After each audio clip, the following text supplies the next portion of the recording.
David, I got a couple of stories here. I guess the one that we talked about this with Jimmy earlier, scratching my head over UPAC still being unable to come to any kind of conclusion here over the big brownie scandal, the money, of course, that cost basically Pablo Rodriguez's leadership. What do you make of this?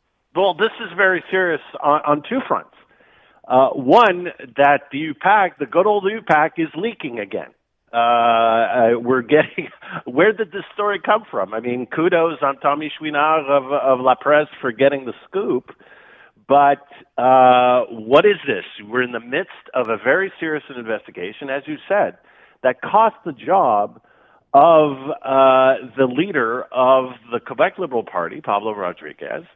And these text messages that were published by the Journal de Montréal, we still have no way of authenticating them.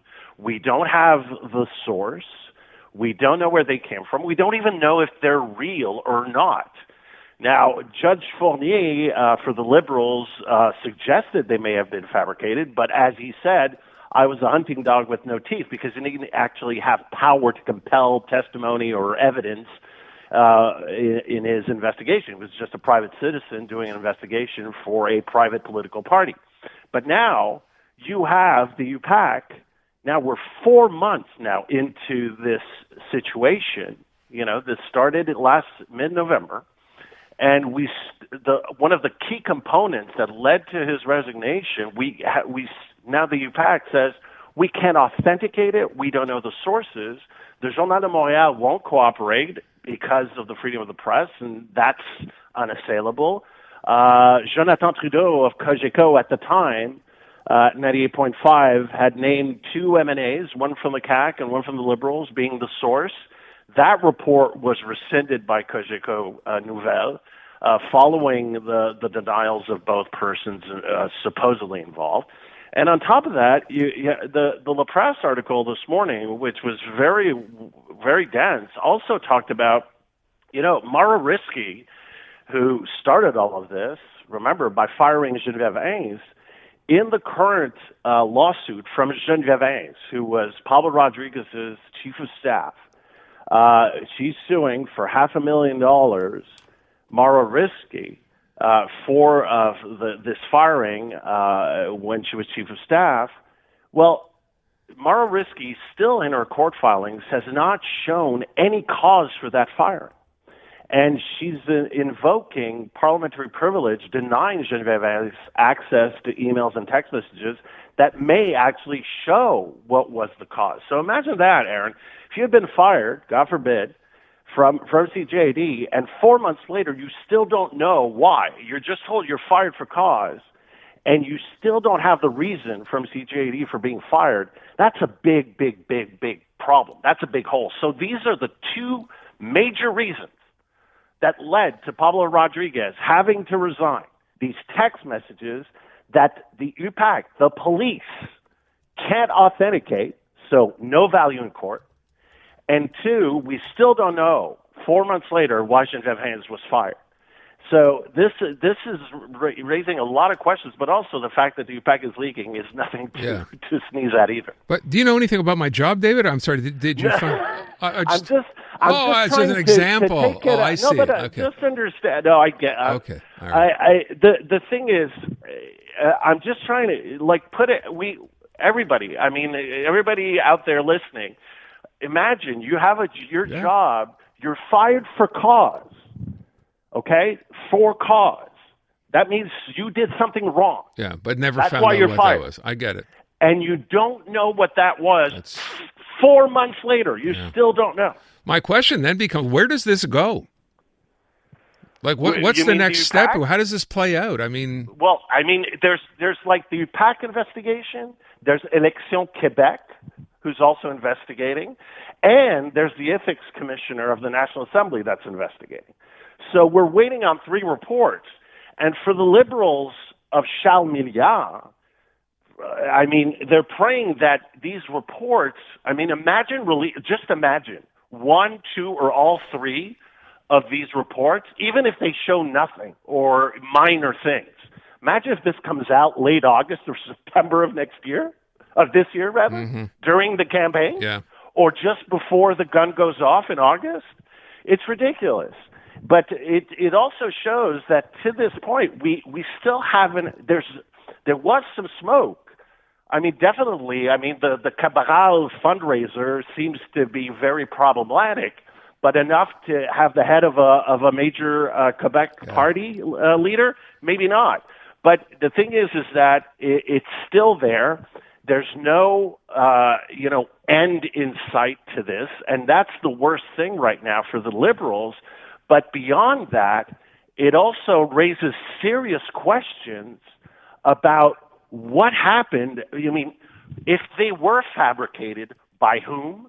For what reason, Aaron? This is serious. I mean, to not know where these text messages come from, to not know why Geneviève Hayes was fired, this 4 months into this, it raises now questions about, because Paulo Rodriguez has said it, in a big L'Actualité interview earlier this year, where he said, I feel somebody was after me. And the longer this is drawn out, it seems to, it gives credence to the possibility that maybe, some people didn't like the fact that Pablo Rodriguez was leader, and they engineered this to get him out. All right. So, again, there's a long way to go in this story, as you said. Okay, let me get to something else. I think we talked about this yesterday, the Donald Trump situation. Apparently today, Donald Trump was asking for help yesterday. Today, he doesn't need any help. But that was, because it's a day later. It was a test. That's right, to see who would help. That's right. Meanwhile, I don't know how significant a blow this is or not. His director of U.S. National Counterterrorism just basically, very publicly today, resigned. What do you make of that? Yeah, Joe Kent. And this was a Trump appointee. He was appointed to this in the spring of 2025. And this is no small job. And so the National Counterterrorism Center is a very serious organization, part of the government, and the director is named by the President of the United States, was personally nominated by President Trump.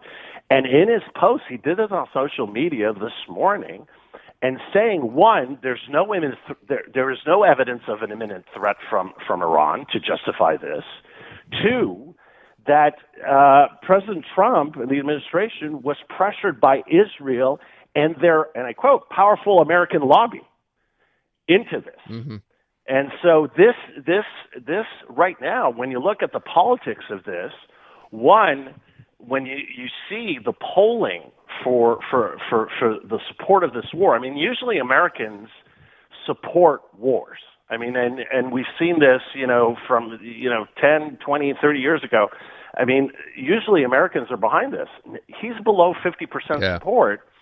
And one of his key constituencies are independents.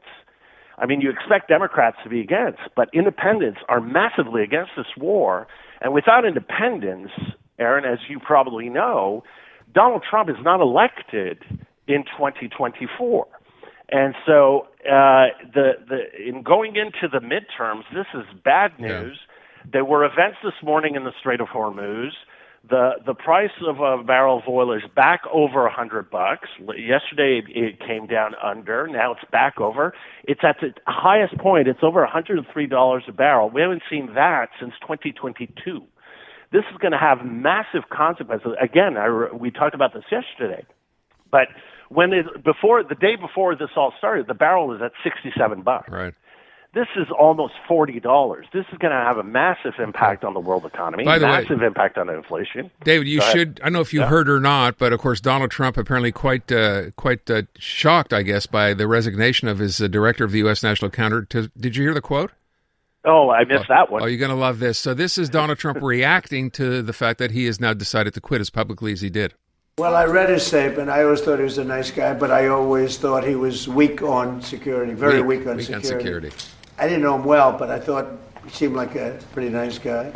But when I read his statement, I realized that it's a good thing that he's out, because he said that Iran was not a threat. Okay. So there's Donald Trump from today. Named him in, I think it's March of 2025, named by Donald Trump. Yeah. Strong on security then, weak on security now. All right. David Heurtel. David, thank you very much. The newest tracks. Let's go. New music. And the next big thing. Always on the new music first. Your first place to hear it all. 'Cause you gon' like it, love it, wanna play it twice. Playing now. iHeart New Music. Your digital station for brand new drops, fresh finds, and tomorrow's bangers. I think we need something new. Discover iHeart New Music. Always fresh, always first. Stream now on the free iHeartRadio app.